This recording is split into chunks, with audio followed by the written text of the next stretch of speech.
Dear Canada, today I'm going to talk to you about wild salmon in British Columbia and the negative effects of fish farms on numerous salmon species. Wild salmon in BC are what is known as a keystone species. This means that the whole coastal ecosystem in BC depends on wild salmon to function. Orcas, eagles, bears, sea otters, sea lions, seals, and many other species, including humans, especially First Nation communities living in BC, all depend on salmon for survival. BC has the largest salmon run in the world, and now it has the largest salmon collapse in recorded history. In 2009, 10 million salmon went out to sea, and in 2010, less than 1 million returned to their spawning grounds. For many years, marine scientists from BC have been fighting industrialized fish farms and warning the DFO that this collapse was coming. Every spring, young salmon emerge from their spawning grounds and swim out to sea.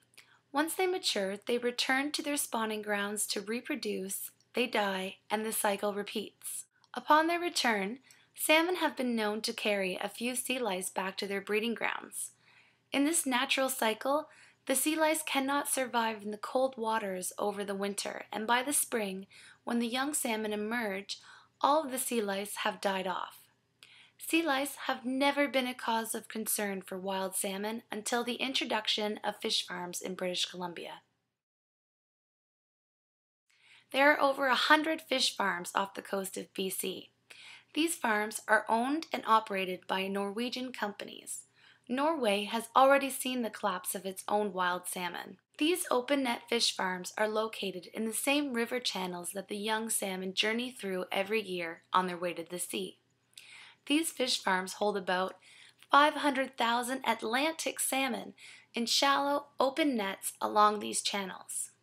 Salmon are a carnivorous fish, and it takes about 4 kilograms of wild fish to produce 1 kilogram of farmed fish. There are many problems associated with fish farms, the worst being disease and infestation of sea lice, which I will go into further detail later.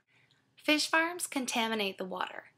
Every day, massive amounts of sewage is released into the water.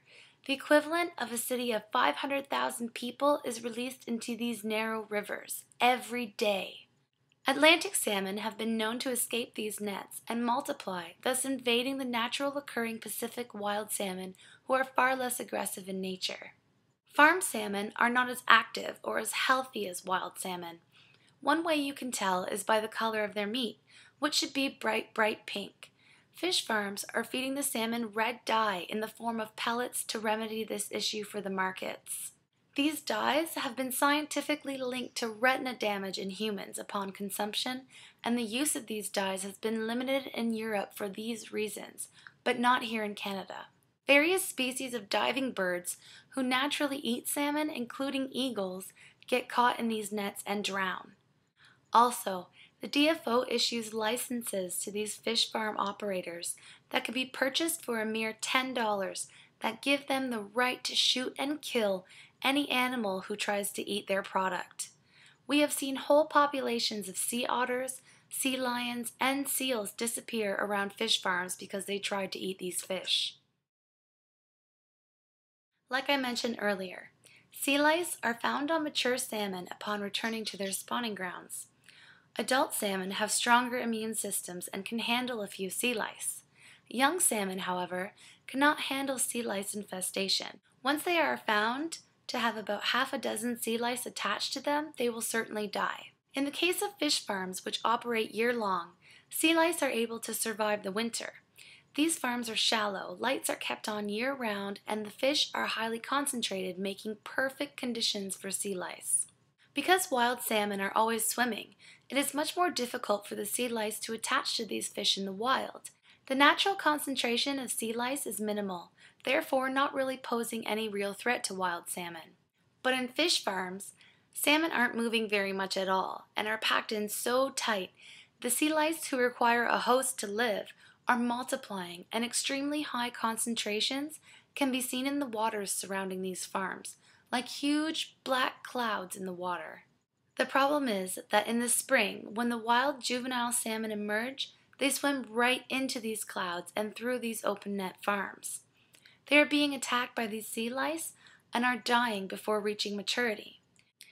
Dr. Alexandria Morton, who has been leading the fight against the DFO and the industry, has documented as many as 68 sea lice on a single young salmon about 4 inches long.